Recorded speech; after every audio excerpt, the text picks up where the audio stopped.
आज हम लोग आगे के सवाल को देखते हैं। अब हमारा सवाल क्या है ना, अब हमारा क्वेश्चन कल के तरह का ही क्वेश्चन है। आप लोग इसको बना भी सकते हैं। बिकॉज देखते हैं क्वेश्चन हमारा है क्या। क्वेश्चन ये कह रहा है, एक व्यापारी ने 2,000 रुपये कर्ज लिया, कुछ धन 8% तथा दूसरा 6% वार्षिक साधारण ब्याज पर उधार लिया। एक वर्ष बाद उसने कुल ब्याज 136 रुपये दिया, तो 8% पर कितना उधार लिया गया। कल ये चीज़ें बता रखे हैं कि जब भी ऐसा सवाल मिले ना, हमेशा एलिगेशन पे काम करना होता है कि कुछ धन कुछ रेट पे ले, बाकी बचा हुआ धन, या कुछ धन कुछ और रेट पे ले, बाकी क्या हो ना, ओवरऑल क्या हुआ, ब्याज दिया हुआ हो। तो ऐसे सवाल को हमेशा एलिगेशन से लगाते हैं। एलिगेशन लगाने के लिए क्या होता है ना, एक हमें रेट निकालना होता है। रेट का फॉर्मूला क्या होता है, तो रेट का फॉर्मूला हम लोग निकालते हैं तो क्या होता है, ब्याज गुना 100 और बटे मूलधन गुना समय निकालते हैं ना, एक ओवरऑल रेट निकलता है हमें। तो ब्याज हमारा कितना है, तो 136 रुपये ब्याज है, और साथ ही साथ 100 और बटे में मूलधन हमारा जितना रुपये उधार दिया गया वही हमारा ओवरऑल मूलधन, और नीचे एक वर्ष बाद बोला गया है तो यहाँ पे रख लेते हैं एक। अब इसको सॉल्व करते हैं, 2 0 ख़त्म करते हैं 2 से ये 10 बार में, और 2 से क्या होगा, ये 6 दूना 12 और ये 68/10, मतलब 6.8% क्या है, तो ओवरऑल रेट निकल कर आया। अब हम लोग क्या करते हैं, एलिगेशन लगा देते हैं। एलिगेशन में क्या करते हैं, तो पहला वाला रेट है उसको रखते हैं 8%, फिर दूसरा रेट है 6%, उसको रख लेते हैं, और ये जो ओवरऑल रेट आया ना, इसको हम लोग क्या करते हैं, यहाँ पे बीच में रख लेते हैं। तो बीच में क्या आ जाएगा, 6.8% आ जाएगा। अब यहाँ से हम लोग लगा लेते हैं एलिगेशन। एलिगेशन में क्या होता है ना कि इस दोनों को माइनस करेंगे, यहाँ रखेंगे, फिर इस दोनों नंबर को माइनस करेंगे, यहाँ रखेंगे। 6.8 में 6 को माइनस कर लिए, क्या मिल जाएगा, 0.8%। नहीं लगाते, दोनों जगह प्रतिशत अगर लगा भी दे तो कोई दिक्कत नहीं, प्रतिशत यहाँ वाला और यहाँ वाला दोनों खत्म ही हो जाता है। फिर 8 में से हम लोग 6.8 को माइनस कर लेते हैं तो क्या मिल जाएगा, 1.2 मिल गया। यहाँ वाला प्रतिशत खत्म ही हो गया। फिर दोनों में एक एक अंक के बाद पॉइंट है, पॉइंट भी खत्म हो गया। अब हम लोग क्या करते हैं, इसको 4 से 2 बार में, और ये कट जाएगा 4 से 3 बार में। अनुपात क्या मिला, तो 2:3। अब ये याद रखना है ना, ये जो अनुपात होता है ना, ये हमेशा अनुपात होता है किसका, तो ये हमेशा मूलधन का अनुपात होता है। मतलब 8% पे कितना उधार लिया गया, 2। 6% पे कितना लिया गया, 3। यहाँ से टोटल कितना उधार लिया गया, तो 5। क्वेश्चन से टोटल कितना उधार लिया गया था, तो 2000। क्या कहेंगे, यहाँ से टोटल 5 है तो क्या कहेंगे, 5 यूनिट किसके बराबर, तो 2000 के बराबर, क्योंकि यहाँ से 5 यूनिट उधार लिया गया और यहाँ से 2000, इसलिए 5 यूनिट 2000 के बराबर। 1 यूनिट निकालते हैं तो क्या हो जाएगा, 2000 में 5 से भाग लगा देते हैं, 400। इसलिए क्या पूछा गया, 8% पर कितना उधार लिया गया। 8% पर कितना उधार लिया गया, 8% पर तो ये 2 उधार लिया गया है, तो क्या कहेंगे, 2 यूनिट किसके बराबर हो जाएगा, 400 गुना 2, 800 रुपये हो जाएगा। एकदम आसानी से हमारा सवाल सॉल्व हो गया। अब देखते हैं हमारा सवाल क्या, अब थोड़ा नेक्स्ट में टाइप चेंज हो गया, देखते हैं है क्या ये कह रहा है, 12,000 रुपये 2 भागों में बांटकर क्रमशः 8% एवं 10% वार्षिक साधारण ब्याज की दर से 2.5 वर्ष एवं 3 वर्ष के लिए कर्ज दिया जाता है। यदि समय के अंत में 2880 रुपये साधारण ब्याज प्राप्त हुआ तो पहला भाग कितना है। क्वेश्चन अगर ध्यान से देखे ना, क्वेश्चन वही है, टोटल 12,000 रुपये उधार लिया, एक रेट 8% है, एक रेट 12% है, लेकिन एक एक्स्ट्रा लाइन क्या आ गया ना, कि एक का समय, पहले वाले का समय 2.5 वर्ष और दूसरे वाले का समय दे दिया 3 वर्ष। अब उसके बाद टोटल ब्याज दे दिया। इसमें भी क्या करेंगे, पहले तो वही करते हैं, लगाना एलिगेशन ही है, तो पहले ओवरऑल रेट निकालते हैं, क्या निकल कर आएगा, ओवरऑल रेट निकालने के लिए क्या करते हैं, तो टोटल कितना ब्याज है वो रखते हैं 2880, यहाँ हो गया गुना 100 और बटे में मूलधन मतलब जितना उधार लिया गया, कितना उधार लिया गया, तो 12,000, और नीचे में क्या रख लेते हैं, तो टाइम। अब टाइम में याद रखना है ना, अब ना ही ये टाइम रखाएगा ना ही ये टाइम रखाएगा। क्या है ना, यदि समय के अंत में 2880, हम लोग क्या करेंगे ना, यहाँ पे रख देंगे 1 साल के, ओवरऑल रेट निकाल रहे हैं ना, तो हम ये क्या करेंगे, एक साल यहाँ पे रख देंगे। तो हम देखते हैं क्या मिलेगा, तो 1 0 0 ये सारा यहाँ पे ख़त्म हो गया। 12 से इसको कैंसिल कर लेते हैं, 12 दूना हो गया 24, 24 4 12 चौके, तो ये कहा आ गया, तो 24% ओवरऑल रेट आया। अब ध्यान से समझना है, अब यहाँ पे 8% और 10% नहीं रखना है, क्योंकि हमारे पास क्या है ना, 8% वाले का समय ये है और 10% वाले का समय ये है। करना क्या है, इस दोनों को, रेट और टाइम को मल्टीप्लाई करके यहाँ रख देना है, इस रेट और टाइम को मल्टीप्लाई करके यहाँ रख देना है, फिर ओवरऑल 24% को बीच में रख देंगे, हमारा काम हो जाएगा खत्म। तो हम क्या करते हैं, 8 को गुना कर लेते हैं किससे, 2 दूना 4 और 1 5, 5/2 से क्या मिल जाएगा, 2 से कट गया 4 बार में, 5 गुना 4 20%। और ये क्या हो जाएगा 10% वार्षिक है और इसका समय 3 वर्ष। तो क्या कहेंगे 10 गुना 3 अगर कर लेते हैं तो क्या मिल गया 30%। अब हम लोग लगा लेते हैं एलिगेशन। पहले हम लोग यहाँ रख लेते हैं 20%, उसके बाद यहाँ रख लेते हैं 30%, और ओवरऑल जो रेट आया है उसको हम लोग रख लेते हैं बीच में रख लेते हैं। तो यहाँ से एलिगेशन हम लोग लगा लेते हैं। इस दोनों को माइनस करते हैं, 30 में से 24 माइनस हो गया 6, और ये 24 में से 20 माइनस हो गया 4। अनुपात क्या मिल जाएगा 2 से 3 बार में, और ये 2 से 2 बार में। अनुपात क्या मिला तो 3:2। इसका मतलब पहले वाले पे 3 रुपये उधार, दूसरे वाले पे 2 रुपये उधार। टोटल कितना रुपये उधार लिया गया, यहाँ से टोटल 5 उधार लिया गया, क्वेश्चन से टोटल 12,000 उधार लिया गया। तो क्या कहेंगे 5 यूनिट, पहले के जैसा ही काम कर देते हैं। 5 यूनिट किसके बराबर, तो 12,000 के बराबर।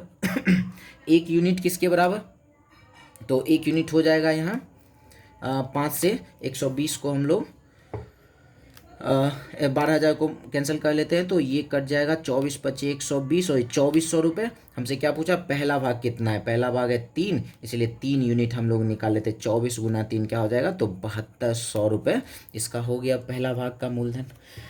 अब हम लोग आते हैं नेक्स्ट क्वेश्चन में। क्या है हमारा सवाल, कह रहा है प्रथम 4 वर्ष के लिए एक धनराशि पर ब्याज की दर 3%, अगले 4 वर्ष के लिए 5%, 8 वर्ष से अधिक के लिए 6%, यदि कुल 9 वर्ष की अवधि के लिए साधारण ब्याज 817 रुपये हो तो वह राशि क्या। ध्यान से समझना है। कह रहा है अगर 4 वर्ष के लिए अगर कोई उधार धन दिया है, कुछ रुपए उधार दिया गया, अगर वो 4 साल रखता है तो उसका रेट क्या चलेगा 3%। अगर अगला 4 साल वो और रखता है तो अब उसका रेट क्या चलेगा 5%। अब कह रहा है 8 वर्ष से अधिक रखेगा, ये देखो 4 साल ये हो गया 4 साल ये हो गया, 8 साल हो गया ना।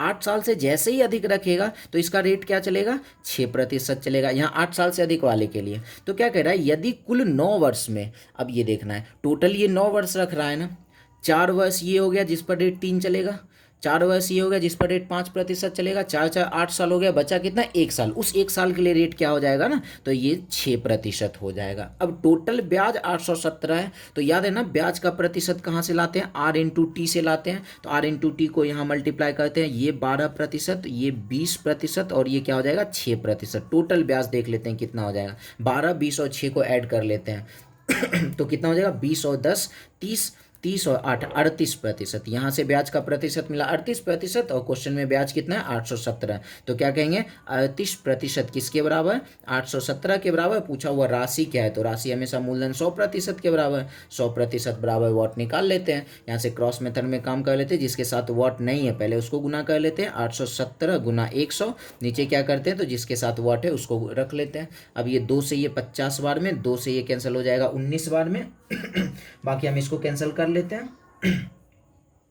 तो ये हमारा 19 से इसको कैंसिल करते हैं कितने बार में 19, और ये 817 भाग लगा लेते हैं, तो 19 चौके हो जाता है 76, ये हो गया 4, और क्या आ जाएगा ये हो गया 8 7 47। ये तो कम्प्लीटली सॉल्व नहीं हो रहा है। ये 19 चौके 76 हो, 19 चौके 76, और यहाँ पे 6 यहाँ 5 हो जाएगा 19 3 57, 43 बार में क्या हो रहा है तो ये कैंसिल हो गया। इसे हम लोग क्या करते हैं ना 43 बार में कैंसिल कर लिए। अब 43 गुना 50 कर लेते हैं, क्या मिल जाएगा 0, 5 3 15 का 5, बाकी 1, 5 चौक 20 1 21, 2150 रुपये उसका मूलधन हो गया। अब आते हैं इस सवाल में, अगर आप लोग चाहे तो इसको खुद से भी बना सकते हैं, बिल्कुल सेम वैसा ही क्वेश्चन है। क्या कह रहा है ना, एक व्यक्ति ने कुछ धन उधार लिया जिस पर पहले 3 वर्ष के लिए ब्याज की दर 6%, 3 साल के लिए क्या है तो 6% है, अगले 5 वर्ष के लिए 9%, अगला 5 साल हो जाएगा तो ये 9% हो जाएगा, 8 वर्ष से अधिक के लिए 13% है, 8 साल से अधिक के लिए 13%। टोटल कितना रख रहा है, तो यदि 11 वर्ष बाद, टोटल 11 साल रख रहा है ना, 5 साल ये 3 साल है, 8 साल हो गया, बाकी बच्चा कितना 3 साल। इस 3 साल पहले रेट क्या चलेगा 39%। अब सबको कहते हैं यहाँ से ब्याज टोटल कितना है 8160 रुपये, ये हो गया 6 गुना 3 18%, ये 9 और 5 45, 9 5 45%, 13 गुना 3 39%। सबको ऐड कर लेते हैं,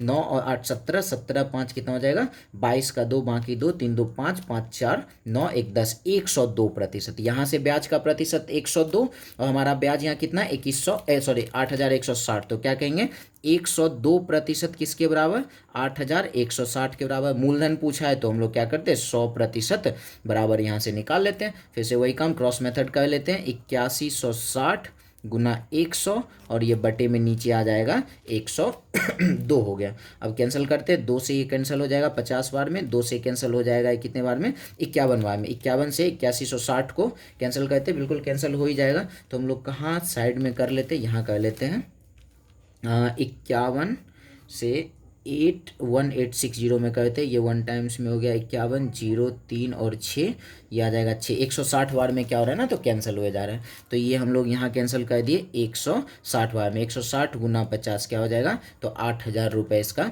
मूलधन हो गया। बिल्कुल आसानी से सॉल्व हो गया। फिर से आते हैं सवाल, अब ये देखते हैं क्या सेम वैसा ही सवाल देखने को मिल रहा है। 3 वर्ष के लिए 12%, 5 वर्ष के लिए 16%, 8 साल से ज़्यादा के लिए 20% है। टोटल 11 वर्ष के बाद क्या हो रहा है ना, तो ब्याज मूलधन से 6080 रुपये, यहाँ क्या करना है ना, एक थोड़ा सा चेंज है, ब्याज मूलधन से 6080 रुपये अधिक कर लेना है। ब्याज मूलधन से 6080 रुपये अधिक हो तो उधार ली गई राशि कितनी है। तो अगर हम लोग इसको सॉल्व करते हैं फिर से वही काम करते हैं, 12 गुना 3 36% प्लस 16 गुना 5 80% प्लस, अब कितना हो गया, 3 साल ये 5 साल ये 8 साल, टोटल रख रहा है कितना 11 साल, बच्चा 3 साल। 3 साल के रेट कितना चलेगा, तो 20%। तो कितना हो जाएगा 3 गुना 20, 3 गुना 20 हो गया 60%। इन सबको हम लोग ऐड कर लेते हैं तो देखते हैं क्या मिलता है। तो ये हो गया 006 और ये 8 3 11, 11 6 हो गया 17, 176%। अब ध्यान से देखना है, हमारा ब्याज का प्रतिशत आया 176। पहले क्या होता था ना, पहले वाले सवाल में ब्याज ही मिलता था इतना, इसीलिए जो प्रतिशत आता था इसके बराबर करते थे। अब क्या है ना, ये कह रहा है जो हमारा ब्याज है मूलधन से 6080 रुपये अधिक है। मतलब ये समझना है ना कि मूलधन का प्रतिशत हमेशा कितना होता है, मूलधन का प्रतिशत हमेशा होता है 100%, और हमारा ब्याज का प्रतिशत कितना आया 176 आया। अब अधिक हो या कम हो इसी दोनों के बीच का डिफरेंस रहेगा। कितने का डिफरेंस आ रहा है, तो 76% का डिफरेंस आ रहा है, और यहाँ कितने का डिफरेंस है 6080 का। तो क्या कहेंगे 76% किसके बराबर, तो 6080 के बराबर। इसलिए पूछा हुआ धनराशि क्या है, तो 100% बराबर। हम लोग क्या करते हैं, तो इसको सॉल्व कर लेते हैं। इसको सॉल्व करके हम लोग यहाँ पे जो भी आएगा सॉल्व कर ही लेते हैं। ये 6080 और गुना 100 और बटे में नीचे रख लेते हैं 76। इसको कैंसिल करते हैं, 4 से ये 25 बार में हो जाएगा, 4 से ये हो जाएगा 19 बार में। 19 से इसको भी कर लेते हैं, 19 गुना 3 57 और 3 19, ये हो गया 320 और गुना कर लेते हैं किससे 25 से। तो हमारा क्या आ जाएगा 25 से करते हैं तो 25 गुना 2 50 का 0 बाकी 5, 25 या 75, 75 5 कितना हो गया, तो 80। मूलधन कितना हो गया, तो सॉरी एक बार फिर से देख लेते हैं, 0 25, 25 गुना 2 50 का 0 बाकी 5, 25 या 75 5 हो गया 80। मूलधन कितना मिल गया, तो 8000 रुपये मूलधन हो गया। तो हम लोग आते हैं नेक्स्ट सवाल में। अब हमारा सवाल क्या है अब ये थोड़ा इम्पोर्टेंट सवाल तो आया है। अब हमारा क्वेश्चन क्या है ना, कोई धन निश्चित दर से साधारण ब्याज के अंतर्गत 4 वर्ष में 5940 रुपये हो जाता है, जबकि 7 वर्ष में 7020 रुपये हो जाता है, तो वह धनराशि तथा दर ज्ञात करें। ध्यान से समझना है, कोई धनराशि है जो 4 साल में कितना हो गया 5940 रुपये, वही धनराशि 7 साल में कितना हो गया, तो 7020 रुपये हो गया। हो जाता है मतलब क्या होता है कि ये मिश्र धन दे रखा है, कोई धन 4 साल का मिश्र धन 5940 है, और उसी धन का 7 साल का मिश्र धन कितना है, तो 7020 रुपये है। अब इतना ही मेरे पास दिया हुआ है, पूछ क्या दिया है कि मूलधन बताओ, साथ ही साथ क्या है ना कि दर बताओ। अगर मेरे पास मूलधन मिल जाए तो दर आसानी से निकल जाएगा, फिर दर निकल जाए तो मूलधन आसानी से निकल जाएगा। तो हम लोग करते क्या है, एक बात ध्यान रखना है, 1 साल का जब भी हमें ब्याज निकालना हो, 1 साल का ब्याज, ऐसे सवाल के लिए हम क्या करते हैं ना, 1 साल का ब्याज निकालने के लिए जितना मिश्रधन दिया रहता है उसका अंतर ऊपर रखते। कल भी इस बात का चर्चा कर रखे थे कि जब भी 2 मिश्रधन को माइनस करते हैं ना तो ब्याज का अंतर देता है तो सेम वही कॉन्सेप्ट है यहाँ पे। तो ये याद रखना है ना, 1 साल का ब्याज निकालने के लिए जो मिश्रधन दिया हुआ होगा उसका अंतर रखना है, नीचे क्या करना है, तो समय का अंतर लिख देते हैं, टी का अंतर मतलब समय का अंतर। अगर ये कर देते ना तो हमें 1 साल का ब्याज निकल कर हमारे पास में मिल जाएगा। जैसे इस सवाल का करते हैं तो क्या मिल जाएगा, मिश्रधन का अंतर यहाँ से माइनस कर लेते हैं, 7020 में 5940 माइनस करते हैं तो क्या मिलेगा 0, 12 में से 4 माइनस हो गया 8, और ये हो जाएगा 9, और ये 0 1080 बटे समय कितना है, समय का अंतर 7 में से 4 माइनस हो गया 3, इसको कैंसिल करते हैं क्या मिल जाएगा 360, मतलब 1 साल का ब्याज कितना 360। अब क्या करना है ना, या तो इसे 4 साल में या तो 7 साल में कन्वर्ट कर लेना है। 1 साल का ब्याज अगर 360 रुपये है तो 4 साल का ब्याज कितना हो जाएगा, तो हम लोग क्या करते हैं इस 360 और गुना कर लेते हैं 4, क्या मिल जाएगा 1440 रुपये क्या हो गया, तो इसका ब्याज हो गया। अब ध्यान से समझना है, मेरे पास ब्याज है 4 साल का, मेरे पास 4 साल का मिश्र धन है, तो क्या हम लोग मूलधन नहीं निकाल सकते? मूलधन निकालने के लिए क्या होता है ना, मिश्र धन में से अगर हम लोग ब्याज को माइनस कर लेते हैं तो हमें क्या मिलता है, तो मूलधन मिलता है। तो मिश्र धन हमारा कितना कितना था 5 साल का, सॉरी 4 साल का 5940, उसमें से हम लोग 1440 माइनस कर लेते हैं तो क्या मिल जाएगा 0 0, 9 में से 4 चला गया 5, 5 में से 1 चला गया 4, 4500 रुपये, एक आंसर हमारा आ गया। अब निकालना है दर। दर निकालने के लिए थोड़ी देर पहले हमने एक फॉर्मूला लिखे थे, क्या, दर निकालने के लिए ब्याज गुना 100 बटे मूलधन गुना समय। तो ब्याज कितना है 4 साल का, देखो एक काम करते हैं, ये भी हमारा ब्याज है 360 1 साल का, ये भी हमारा 1440 ब्याज है 4 साल का, दोनों में से किसी पर भी लेकर चल सकते हैं। बस ये होगा कि अगर 360 लेते हैं तो समय के जगह पर 1 रखना होगा, अगर 1440 ब्याज लेते हैं तो समय के जगह पर 4 रखना होगा। तो हम लोग क्या करते हैं 360 ही ब्याज लेकर चलते हैं। तो ब्याज रेट का फॉर्मूला क्या था, ब्याज, ब्याज की जगह पे 360 गुना 100 बटे मूलधन, मूलधन तो हमारा कितना है 4500 है और नीचे समय 360 लिए तो समय रखना पड़ेगा 1, हो गया। सॉल्व कर लेते हैं, 2 0 2 0 कैंसिल करते हैं, 9 से ये 5 बार में, 9 से ये 40 बार में, ये कट गया 5 से 8 बार में, तो रेट हमारा क्या निकल कर आ गया 8% रेट निकल कर आ गया। आप लोग इस सवाल को आप लोग बना सकते हैं। कोई धन निश्चित दर से साधारण ब्याज के अंतर्गत 3 वर्ष में 780 हो जाता है जबकि 6 वर्ष में 960 हो जाता है, तो वह राशि तथा दर क्या होगा। तो आप लोग इसका आंसर बनाकर हमें कमेंट कर सकते हैं, दोनों सेम ही सवाल हैं, तो आंसर इसका बनाकर आप लोग हमें कमेंट करें। बाकी मिलते हैं हम लोग नेक्स्ट वीडियो में। धन्यवाद।